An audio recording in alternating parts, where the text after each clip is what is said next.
Hành trình tìm kiếm những ký ức của Hira sẽ ra sao? Hira đã nhớ những ký ức tươi đẹp, vậy còn ký ức bị Oh-hun hành hạ trước đó cô có nhớ không? Và Nusa liệu có mũi lòng khi đối diện cảnh mình đã chia cắt Kenan và con gái?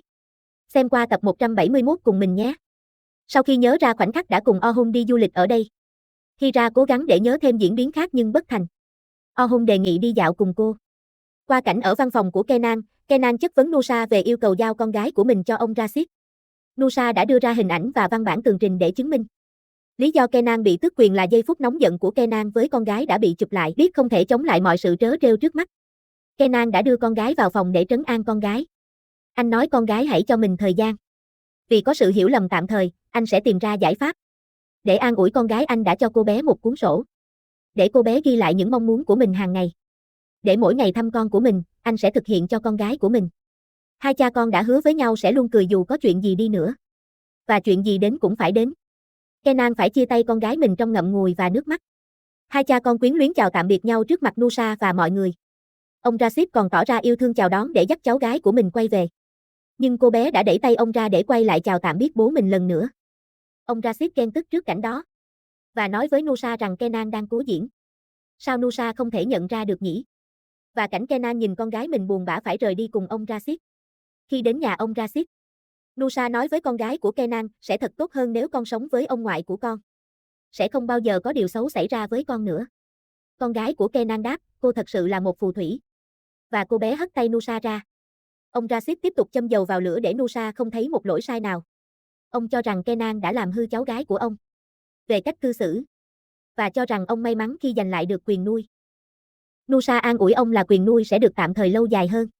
Ông Rashid khen Nusa đã làm được việc lớn lao. Tiếp tục cảnh Oh-hun và Hira đang đi dạo. Họ nói về chuyến du lịch đầu tiên với thật nhiều kỷ niệm đẹp ở đây. Oh-hun nói về sở thích ngắm sao của Hira. Hira cho rằng Oh-hun hiểu cô ấy hơn bản thân cô ấy. Và Hira nói với Oh-hun rằng, em đoán là trước đây chúng ta đã rất hạnh phúc. Khi thấy những bông hồng dại ở rừng, Hira vội lao tới để ngửi chúng. Không may cô bị gai hoa hồng đâm vào tay. Khi thấy điều đó, Oh-hun chợt nhớ ngày tháng đầy tội lỗi của mình. Anh đã làm tổn thương Hira thế nào? Oh-hun buột miệng nói với Hira rằng, anh đã rất buồn. Và anh nói tiếp, anh sẽ không để một cái gai nào làm tổn thương em nữa. Trở về điểm trại, Oh-hun chăm sóc cho vết thương của Hira. Hira chợt hỏi Oh-hun, em tưởng mình đã có cuộc sống rất hạnh phúc, nhưng với những gì anh nói lúc nãy, điều đó có nghĩa là gì? Oh-hun đứng hình và đáp, không có gì dễ dàng khi khởi đầu. Giá trị hạnh phúc tăng lên khi khó khăn càng nhiều. Điều đó chúng ta cũng không ngoại lệ. Chúng ta đã khởi đầu với rất nhiều chông gai. Và rồi Oh-hun hỏi Hira về những tháng ngày Hira mất tích bên cạnh cô Esin. Hira nói rằng, cô Esin không cho em ra khỏi nhà. Cô ấy còn không cho em nhìn ra cửa sổ. Cô ấy nói chúng ta có kẻ thù. Em đã tin tất cả những điều đó. Và Hira kể về khoảng thời gian chăm sóc cho Rifat. Cách cô giao tiếp với Rifat bằng mắt. Cô cũng nấu ăn. Dọn dẹp nhà cửa. Cho thời gian trôi qua, nhưng mọi thứ không dễ dàng. Cô ấy đã vẽ để bớt chán. Oh-hun trấn an mọi chuyện đã qua. Và rồi Hira bồi hồi khi kể về lúc gặp được Oh-hun ở bãi biển. Cô nói với Oh-hun, ngày em tìm đến biển là do định mệnh sắp xếp. Biển đã gọi em. Cảm giác như thu hút em đến đó. Và em đã gặp lại anh. Qua cảnh ở văn phòng Nusa. Lần lượt các chị của Kenan đến trách mắng Nusa. Vì cô ấy đã giúp ông Rashid giành quyền nuôi con gái của Kenan. Họ nói rằng thật xấu hổ khi Nusa đã làm như vậy. Thật vô đạo đức. Nusa vẫn tự nghĩ mình đã làm đúng. Qua cảnh ở biệt thự nhà Oh-hun. Cô mượn Ali để gọi hỏi thăm Hira và Oh-hun. Nhằm đôn đốc Hira uống thuốc. Mà bé nào có ngờ thuốc của bé còn đâu. Sau khi nghe Oh-hun nói với Ali rằng anh ấy đi du lịch cùng Hira, Asi càng trở nên ghen tức thêm. Qua cảnh Fatih đá banh cùng bọn trẻ ở sân, anh vô tình đá banh vào mặt cô Ismet, người sẽ xin vào thực tập ở văn phòng luật của Nusa. Ismet muốn thực tập không lương. Và cô chỉ cần kinh nghiệm chiến thắng các vụ kiện. Sau khi được nhận thực tập, trở về và gặp Fatih trên đường, Fatih biết được Ismet sẽ làm ở đó. Anh khuyên cô nếu có gì trở ngại ở đó thì hãy tìm anh. Thấy văn phòng của Fatih cũng là luật sư, cô cho rằng vì là đối thủ nên anh nói xấu văn phòng Nusa. Quay lại cảnh Oh-hun và Hira đang dọn đồ chuẩn bị về nhà. Một cặp đôi đang trốn sự tìm kiếm của gia đình. Cô gái bị ngăn cản tình yêu với chàng trai nghèo. Vì bố của cô gái muốn cô lấy một người đàn ông giàu có. Oh-hun sau khi hiểu rõ câu chuyện của họ, anh khuyên họ không trốn được mãi. Hãy đối diện với gia đình. Hãy gọi cho gia đình đến nói chuyện. Anh ấy sẽ giúp mọi thứ trở nên êm đềm hơn. Họ e sợ vì gia đình không bao giờ lắng nghe họ. Hira tiếp lời an ủi với ánh mắt tự tin về Oh-hun. Hãy tin chồng tôi. Anh ấy nói là anh ấy làm được. Hira đã ngày càng thấm dần tư tưởng của Oh-hun gieo cho cô ấy. Cô ấy khuyên cặp đôi đó. Muốn hạnh phúc thì phải giải quyết triệt để rắc rối này. Thì hạnh phúc của các bạn sẽ là vĩnh viễn. Và họ đã e dè đồng ý gọi gia đình mình tới. Sau khi tranh cãi qua lại về lý do ngăn cản cặp đôi đó với gia đình họ, không tìm được tiếng nói kết, Oh-hun đã hỏi họ đang cần bao nhiêu tiền. Anh chuyển khoản cho họ 1 tỷ tiền Việt Nam để tiếp nối câu chuyện. Y như ông bà ta đã nói. Đồng tiền đi trước là đồng tiền khôn. Và mọi chuyện đã dần dần đi theo quỹ đạo. Gia đình của cặp đôi hứa sẽ không ngăn cản cặp đôi đó kết hôn.